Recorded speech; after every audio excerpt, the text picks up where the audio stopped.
Le stress altère l'hippocampe et donc affaiblit la mémoire, perturbe l'apprentissage. L'esprit est alors paralysé par la peur. L'enfant n'est plus capable d'écouter ni d'apprendre.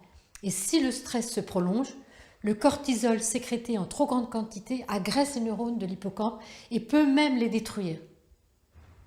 Au contraire, soutenir, encourager favorise le développement de l'hippocampe et donc augmente les capacités de mémorisation et l'apprentissage.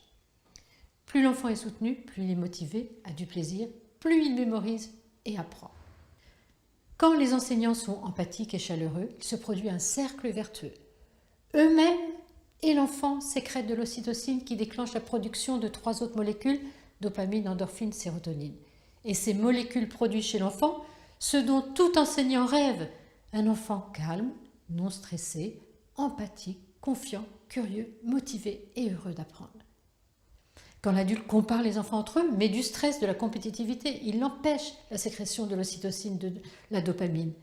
Et l'enfant perd alors son allant, sa joie de vivre, sa soif de découvrir et d'apprendre.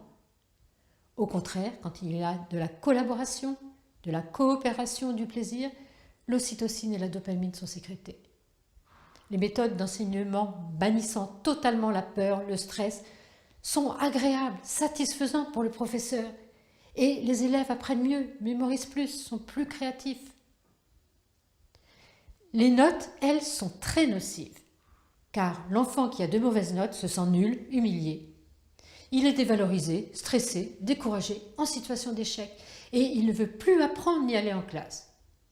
Celui qui a de bonnes notes, il travaille très souvent uniquement pour être le meilleur, le plus fort, et il perd le sens de son travail, qui est de découvrir, comprendre, apprendre l'infinie complexité du monde et sa richesse.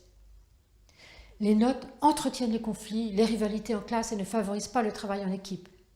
Les enseignants qui ne mettent pas de notes soulignent, valorisent ce qui est acquis. Et ensuite, ils aident, soutiennent l'enfant quand il se heurte à ce qu'il n'a pas compris ou retenu. Ne pas mettre de notes, ne pas comparer les élèves n'empêche pas du tout la transmission des savoirs. C'est le contraire. Quand les enseignants sont dans le soutien, l'aide, ne critiquent pas, les élèves n'ont pas peur de se tromper.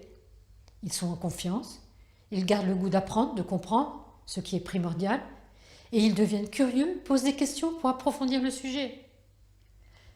Quand les adultes transmettent à l'enfant qu'apprendre, c'est expérimenter, poser des questions, avoir des doutes, se tromper, il n'a plus peur, il ose s'exprimer, demander des explications.